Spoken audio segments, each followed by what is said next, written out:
కూటమి ఏడాది పాలనపై శ్వేతపత్రం విడుదల చేయాలని సిపిఎం జిల్లా కార్యదర్శి కోటేశ్వరరావు డిమాండ్ చేశారు. శుక్రవారం సిపిఎం కార్యాలయంలో ఆయన మాట్లాడారు. ఏడాది పూర్తయింది. సంక్షేమం అభివృద్ధి రెండు కళ్ళుగా మా ప్రభుత్వం పనిచేస్తుందని చెప్పి పెద్ద ఎత్తున ప్రచార ఆర్పాట చేస్తూ ఉన్నారు. జిల్లాలో అనకాపల్లి జిల్లాలో సంక్షేమం అభివృద్ధి ఏమేమి చేశారనేటువంటి దాన్ని శ్వేతపత్రం విడుదల చేయాలని చెప్పి సిపిఎం పార్టీ డిమాండ్ చేస్తూ ఉన్నాం. అనకాపల్లి జిల్లాలో నేటికి అనేక సమస్యలు పరిష్కారం కాలేదు. నిర్వాసితులకు నష్టపరిహారం చెల్లించలేదు. అలాగనే కొత్తగా 75% ఉద్యోగాలు ఇస్తాం పరిశ్రమలు పెట్టి అని చెప్పి అన్నారు. ఆ 70% ఉద్యోగాలు ఎవరికి స్థానికులకు ఇవ్వట్లేదు. అందుకే సిపిఎం పార్టీగా మేము అడుగుతూ ఉన్నాం, కొత్తగా ఏడాది పరిపాలనలో ఎన్ని అభివృద్ధి పథకాలు చేపట్టారు, ఎన్ని పరిశ్రమలు తీసుకొచ్చారు, ఎన్ని ఉద్యోగాలు కల్పించారు, శ్వేతపత్రం విడుదల చేసి ప్రజలకు సమాధానం చెప్పాలని చెప్పి సిపిఎం పార్టీగా డిమాండ్ చేస్తాం. నక్కపల్లి ప్రాంతంలో నేటికి కూడా నిర్వాసితులకి నష్టపరిహారం చెల్లించలేదు. మేజర్ లేనంటే వాళ్ళకి ఇంతవరకు ప్యాకేజ్ ఇవ్వలేదు. కొత్తగా ఉపాధి అవకాశాలు అక్కడ ఎవరికి రాలేదు. అలాగనే అక్కడ ఉన్నటువంటి రాజీపేటలో ఫిష్ ల్యాండ్ ఏదైతే ఉందో ఏర్పాటు చేస్తామన్నారు, అది చేయలేదు. కూడిమడకలో జట్టీని ఏర్పాటు చేస్తాం, హార్బర్ని ఏర్పాటు చేస్తామన్నారు, అది ఇంతవరకు అతిగతి లేదు. అన్ని శంకుస్థాపనలు చేసేసి ఏదో అభివృద్ధి చేస్తున్నామని చెప్పి మసి మారేడుకాయ చేయడం సరైనది కాదు అని చెప్పి మేము కోరుతా ఉన్నాం. దాంతోపాటు ఈరోజు అనకాపల్లి జిల్లాలో అనేక సమస్యలు ఆగ్దానాలు ఇచ్చున్నారు. ఆధునికంగా చేస్తాం, షుగర్ ఫ్యాక్టరీలన్నీ, గోవాడ షుగర్ ఫ్యాక్టరీని ఆధునికంగా చేస్తాం, దుంపాల ఏకోపని ఫ్యాక్టరీలన్నీ కూడా తెప్పిస్తామని చెప్పి ఎన్నికలప్పుడు వాగ్దానం చేశారు. ఇంతవరకు వాటికి అతిగతి లేదు. అలాగనే ఈ అనకాపల్లి జిల్లా ఏదైతే ఉందో అది చెరుకు ఆధారిత పరిశ్రమ, వ్యవసాయ పరిశ్రమ అభివృద్ధి జరుగుతూ ఉంది.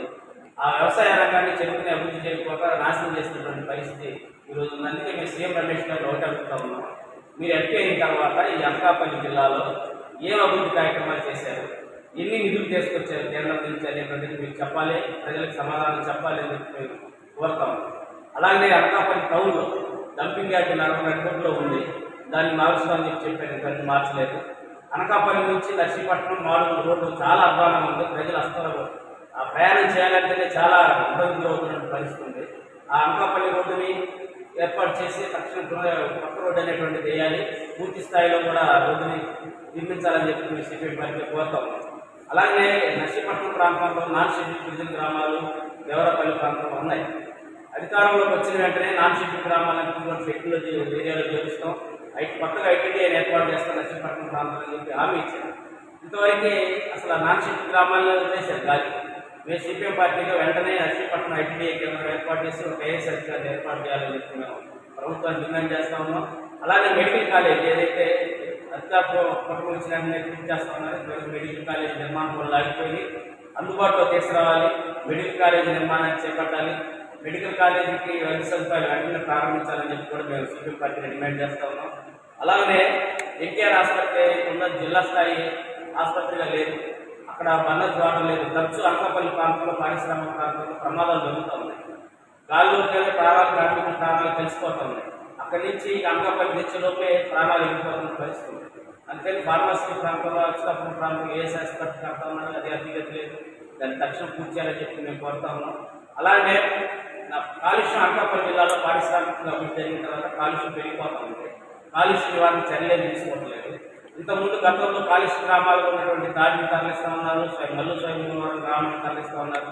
వాటిని అడిగి ఏమాత్రం తరలించినట్టు పరిస్థితి. జీవోలు ఇస్తూ ఉన్నారు, మేము సర్వే చేస్తున్నాం, పునరావాసం కల్పిస్తాం తాడి గ్రామం ప్రజలకు అన్నారు. ఇంతవరకు తాడి గ్రామాన్ని తరలించిన పరిస్థితి లేదు. ఎన్నికల వాగ్దానంగానే అదంతా కూడా మిగిలిపోయి వీటన్నింటినీ ఏదైతే స్థానికులకు ఉపాధి కల్పించే విషయంలో ఎన్ని ఉద్యోగాలు ఇచ్చారు, ఎన్ని పరిశ్రమలు తీసుకొచ్చారు, అలాగే అనకాపల్లి జిల్లాలో కొత్తగా ఏర్పడిన జిల్లాలో ప్రభుత్వ కార్యాలయాలు ఏర్పాటు చేశారా లేదా, ఏ కలెక్టర్ కార్యాలయం తీసుకుంటూ గ్రామానికి చెబుతుంది, అందుబాటులో అధికార కార్యాలయాలు లేదు. అందుకని ప్రభుత్వ నిధులు కేటాయించి ప్రభుత్వ కార్యాలయాలు వెంటనే ఏర్పాటు చేయాలని చెప్పి కూడా సిపిఎం పార్టీగా డిమాండ్ చేస్తున్నాం.